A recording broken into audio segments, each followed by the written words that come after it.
Bienvenue sur le coin d'idées fixes, je viens vous parler d'un film, ce sera aujourd'hui Le Discours d'un roi. Film de Tom Hooper, et non pas Toby Hooper, parce que Toby Hooper il a fait Massacre à la tronçonneuse, alors vraiment aucun rapport. Film de Tom Hooper avec en rôle principal Colin Firth, en rôle secondaire Helena Bonham Carter et Geoffrey Rush. Geoffrey Rush qu'on connaît très bien, notamment grâce au rôle incroyable de Barberousse dans Pirates des Caraïbes.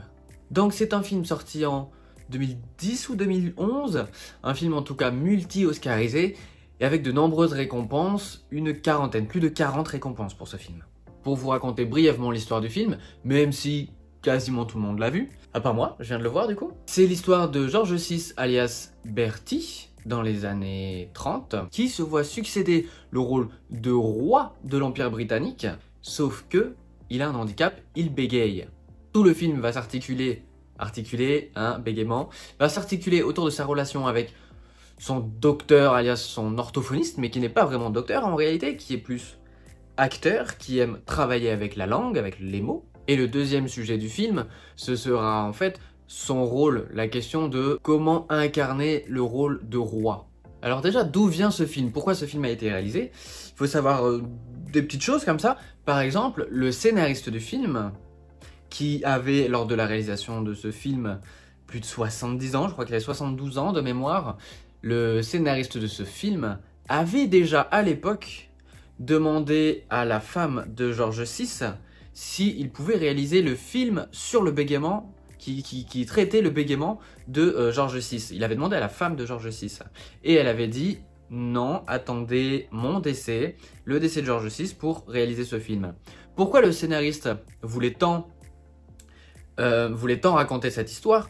Car le scénariste lui-même était atteint de bégaiement. Voilà, c'était pour la petite anecdote. Et deuxième chose intéressante à savoir, donc le personnage joué par Geoffrey Rush, qui s'appelle Lionel Logue, on a retrouvé en fait son journal intime quelques mois avant la réalisation de ce film, quelques mois avant le tournage de ce film, ce qui a permis d'avoir beaucoup plus de faits réels à ce film. Parce que c'est vrai que j'en ai même pas parlé, mais c'est quand même important. Ce sont des faits réels. Et pour le coup, c'est des faits réels, vraiment réels. C'est-à-dire que, ça veut rien dire dit comme ça, évidemment. C'est-à-dire que ce sont des faits réels qui sont assez peu remaniés, assez peu artificialisés. C'est vraiment les faits réels. Les seules petites différences, bien sûr, ça va être sur des dialogues dont on n'aura pas tout le temps la connaissance de l'existence de ces dialogues mot par mot. Mais il y a quand même des dialogues qui ont été repris mot par mot et qui ont été archivés, dans les archives ont été trouvés, grâce par exemple à ce journal intime dont je parle. Et il y a des discours par exemple qui ont été prononcés mot par mot à l'identique dans le film par rapport à la vraie vie. Le discours d'un roi, sans en dire trop, sans en spoiler trop, c'est quand même le sujet principal, c'est un discours, hein. Donc ce discours à un moment, faut bien qu'on l'entende quelque part. De toute façon, c'est un feel-good movie. On sait très bien que ça va bien terminer, hein, ce film. Le discours, il est retranscrit dans le film, mot par mot, à l'identique. À la seule différence près qu'un tiers du discours a été enlevé dans le film, parce que sinon c'était juste trop long, quoi. Mais c'est le même discours, par exemple. Au début du film, quand il y a l'exposition... Comment ils appellent ça? Je sais plus. L'exposition à Wembley. Il y a une ouverture d'une grande exposition à Wembley. Et le futur roi, donc Bertie, le futur roi George VI, doit faire l'ouverture, l'inauguration de cette exposition. Ce moment a eu lieu. Et ce moment a été par contre supprimé de toutes les archives parce qu'il y a eu ce bégaiement terrible. Et donc tout ce qui a en rapport avec ce discours, il n'y a pas de traces. Il n'y a pas de traces vidéo ou de traces enregistrées, mais il y a des traces totalement écrites, quoi. Il y a des archives, il y a eu des témoignages, ça a vraiment eu lieu. Tout ce lien aussi entre, et c'est ce qui est intéressant aussi, hein, tout ce lien entre son frère, son père et la femme de son frère, c'est vraiment aussi... c'est assez juste, c'est vraiment assez juste. Je me suis renseigné, en fait, après avoir vu le film, sur les faits réels, et c'est quasiment identique, quoi. Je ne vais pas rentrer dans les détails très profondément, mais en vue générale, c'est identique. C'est la même chose l'histoire réelle en 1930, regarde, 1935-1940, et ce film de 2010, il raconte la même chose. Donc pour ça, c'est très bien. Et tant que je parle de la véracité, de la mise en situation, du contexte, très bien là aussi, les costumes, les décors, l'ambiance, très Angleterre, très Royaume-Uni. Ça fonctionne très bien. Ils se sont amusés par exemple à mettre un grain d'image assez vraiment appuyé. Il y a un vrai grain sur certains moments sur l'image.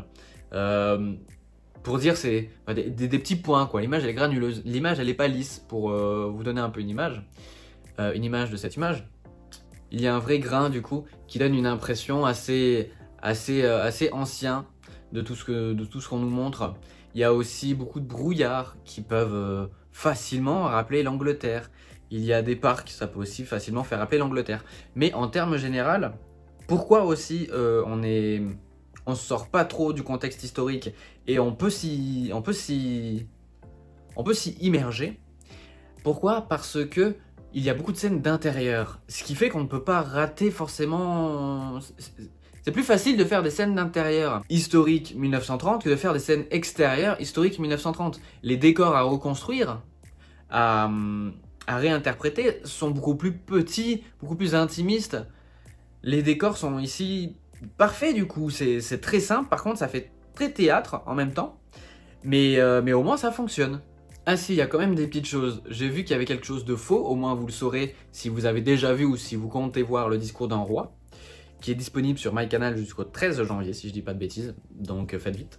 Il faut savoir donc, un tout petit détail, c'est que Lionel Logue, le docteur, l'orthophoniste, ne se permettait absolument pas d'appeler son Altesse Royale Bercy. C'était pas du tout son ami, il l'appelait pas du tout par son pseudonyme, qui était vraiment un pseudonyme qui était utilisé que dans la sphère très intime. Donc non, ça c'est absolument faux, mais bon, c'est des petits détails comme ça, je pense pas que ce soit bien grave. Ça donne un petit peu plus de profondeur et d'intérêt au personnage de Lionel Logue. Parce que, mine de rien, un film avec des faits réels, sur un roi qui bégaye, ça peut être un peu ennuyant. Là, pour le coup, c'est pas tout le temps très passionnant, hein. Il y a un rythme qui est très lent, très peu d'action, aucun twist, enfin voilà, tout est assez prévisible. Mais c'est tellement bien réalisé, c'est tellement fait avec amour, avec tendresse, avec sincérité, avec humanisme même, je dirais, que ça passe très bien. C'est vrai que c'est un film très académique, hein. On trouvera très peu de parti pris, très peu d'originalité, très peu de thèmes sociétal, de questionnement intérieur. C'est du feel good. On le regarde, on est bien, on ressort, on est bien. Il y a quelques moments quand même qui peuvent prendre au corps parce qu'il y a une gêne. C'est vraiment une gêne qui, dans certains discours, est omniprésente. Le premier discours te tombe dessus dans les premières minutes du film. Ouah, cette gêne, ça m'est pas bien, hein. Moi, au début, je me suis dit, ok, il n'arrive pas à dire son discours et c'est hyper stressant et on voit que les mots ne sortent pas. Colin Firth a très bien joué, Geoffrey Rush, tout le monde a très bien joué dans ce film. Mais Colin Firth a été excellent et on sent vraiment cette difficulté de sortir des mots qui bloquent dans la gorge. Et quand il lui arrive ça devant des dizaines et des dizaines, des centaines, des milliers de personnes, et qu'on a un micro là avec un reverb, un écho énorme, où on entend là vraiment il y a une gêne énorme, il y a un vrai malaise. Il faut s'y préparer, ça fait vivre des émotions à ce moment-là, c'est vraiment bien fait. D'ailleurs, en parlant du micro, il faut petite anecdote en plus. Monsieur Desplat, je ne me rappelle plus de son prénom, je crois que c'est Alexandre Desplat, qui a fait les musiques de ce film et donc toute la partie sonore. On lui a prêté les micros royaux originaux afin de faire des enregistrements le plus véridique possible, le plus authentique possible. Alors bravo à la monarchie anglaise, à la royauté anglaise d'avoir, ou à des musées, je sais pas, en tout cas l'État anglais, d'avoir proposé ça. Très bonne idée. D'ailleurs, ce film à regarder en VO, absolument. Je déteste regarder, non vraiment ça m'énerve. Non, ça va, je le vis bien. Ah, je sais pas comment dire. Non mais les films en VO, les films sous-titrés, j'ai un peu de mal. Franchement, j'ai un peu de mal parfois. Pourquoi j'ai un peu de mal? Parce qu'on a des très très bons doubleurs en France qui font un travail excellent sur plus de 80% des films. On a des films où on n'a pas forcément besoin d'être immergé sur les dialogues, à ce point en tout cas. On a des films où même les acteurs vont moins bien rendre leur discours, leurs paroles, leurs dialogues en voix originale que ce que les doubleurs vont faire. C'est bien sûr, c'est possible. Il faut arrêter de dire la VO c'est tout le temps mieux, c'est faux. On a des doubleurs qui sont meilleurs que des acteurs, en tout cas au niveau de la voix, c'est comme ça. Récemment par exemple, j'ai vu The Substance. The Substance, aucun intérêt de le voir en VO. Il n'y a pas beaucoup de dialogue. Peu de dialogue qu'il y a, bon, c'est pas utile. C'est du moderne.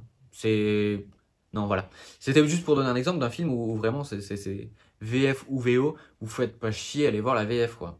Mais là pour le coup, allez voir la VO, ne regardez jamais ce film en VF. J'ai essayé, comme à chaque fois, j'essaie toujours la VF, et des fois ça arrive qu'il y ait un problème, c'est possible. Je me dis, il y a un truc qui marche pas là. Et là il y avait forcément un truc qui marchait pas, et je m'y attendais même avant de lancer le film. Le bégaiement, ça se voit aussi sur la bouche, sur la gorge, et ça s'entend sur les mots qui sortent. Ici, le travail de l'acteur est tellement important qu'aucun doublage ne peut faire le travail. Vraiment aucun. Même là, j'ai eu l'impression que le travail n'avait pas été très bien exécuté forcément par le doubleur. Mais bon, c'est très difficile aussi, hein. C'est très dur, surtout de doubler un bègue qui ne corrige pas son bégaiement, mais qui va même inventer un bégaiement. Enfin bref, vous avez compris, très très dur, donc vraiment VO obligatoire. Ça fait déjà beaucoup de sujets de traiter.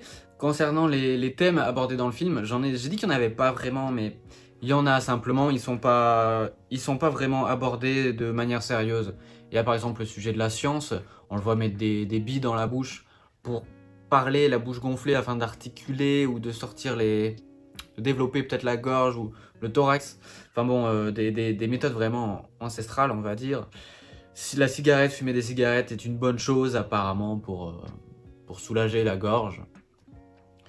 Bref, pas mal de conneries. Et d'ailleurs, c'est marrant parce que sur la cigarette, ça l'a tué.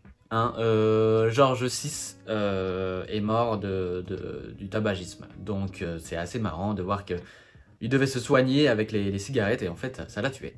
En tout cas, bravo à tous les acteurs de ce film. Peut-être un petit peu facile Le thème rend la chose assez facile à émouvoir. Ça a été bien fait, il n'y a pas de souci. La relation en fait entre Lionel Logg et Henri VI est très touchante. On a cette différence sociale qui est assez touchante, cette différence aussi en termes de caractère de quelqu'un de très fermé, de presque agressif, en tout cas de passif-agressif. Et Lionel Logg, quelqu'un de vraiment très gentil, qui donne beaucoup d'amour à tout le monde, ça se voit à sa famille, à ses enfants. C'est très très beau. De l'autre côté, on a un personnage froid, mais qui a un bon fond. En tout cas, c'est assez facile quand même comme récit, surtout quand on essaye de te dire « Regardez, Henri VI, il est tellement gentil. Regardez, le roi, il est tellement gentil. C'est juste qu'il est handicapé, c'est juste que son frère, il est méchant. C'est juste que... » Bon, c'est un peu facile raconté comme ça. C'est pas exactement aussi manichéen que ça, la vie. C'est comme ça, quand on raconte des faits réels, on facilite la chose pour que ce soit touchant et compréhensible. Et c'est ce qu'il faut faire pour que ça touche. Il n'y a pas de problème pour ça. Mais bon, faut quand même dire que c'est un peu à la limite du pathétique par moment, à quel point c'est convenu. Mais c'est émouvant, la scène de fin, le discours de fin, c'est génial. Il y a des scènes qui sont très très belles, la scène dans le parc notamment est superbe, le premier discours est top. Il y a des très bons moments, dans ce film. Et donc je vous le conseille, clairement je vous le conseille. C'est excellent pour passer un bon moment, il n'y a pas besoin d'être un grand cinéphile en plus pour aimer. C'est reposant, c'est pas trop long, même si le temps passe pas si vite que ça quand même, 1h45 je crois. 10 minutes de trop peut-être, mais je ne saurais pas trop où les enlever. Mais on passe un bon moment. Voilà, on passe un bon moment, donc je vous le conseille. Et je vous dis à une prochaine. Allez, ciao!